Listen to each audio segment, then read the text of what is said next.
Feignante, handicapée, capricieuse. À chaque fois qu'on partage une vidéo où mon mari prend soin de moi, je me prends une vague de haine sur les réseaux sociaux. Mais est-ce que vous saviez que je n'ai pas toujours été comme ça? Je suis l'aînée de 3 garçons et j'ai grandi dans une famille où non seulement j'ai dû apprendre à me débrouiller toute seule, mais en plus à m'occuper de mes frères. J'ai très vite appris que je ne pouvais compter que sur moi-même et que ma valeur dépendait de ce que j'arrivais à faire seule. J'ai été alarmée. J'ai toujours voulu faire mieux que les hommes, prouver que ce n'est pas parce que j'étais une femme que j'étais faible. Je payais absolument tout dans mes relations.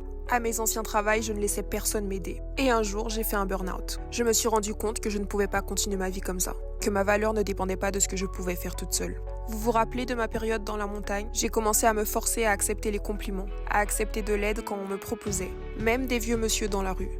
Et quand j'ai rencontré Guylaine, le travail ne faisait que commencer. Là, j'ai dû apprendre à accepter d'être traitée comme une princesse, ce qui ne m'était littéralement jamais arrivé dans ma vie.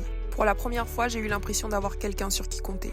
J'ai fait avec lui toutes les choses que j'avais loupées dans mon enfance. Je sais que la haine que je me reçois, c'est une réponse traumatique, de femmes à qui on a dit toute leur vie qu'elles devaient être indépendantes, et d'hommes qui n'aiment pas voir les femmes être bien traitées. Si tu appartiens à la première catégorie, sache que tu n'as pas à tout faire toute seule, que l'hyper-indépendance ce n'est pas normal, c'est une réponse traumatique, que tu as le droit de demander de l'aide de temps en temps, et que ça n'enlève rien à ta valeur. Si tu appartiens à la deuxième catégorie, il n'est pas trop tard pour aller voir un psy. Pour finir, je mentirais si je disais que tout ça, ça me touche pas, mais j'aimerais beaucoup contribuer à un monde meilleur, où on arrête de traiter les hommes de toutous ou d'esclaves quand ils sont gentils, et où les femmes peuvent simplement être bien traitées sans être lynchées sur la place publique.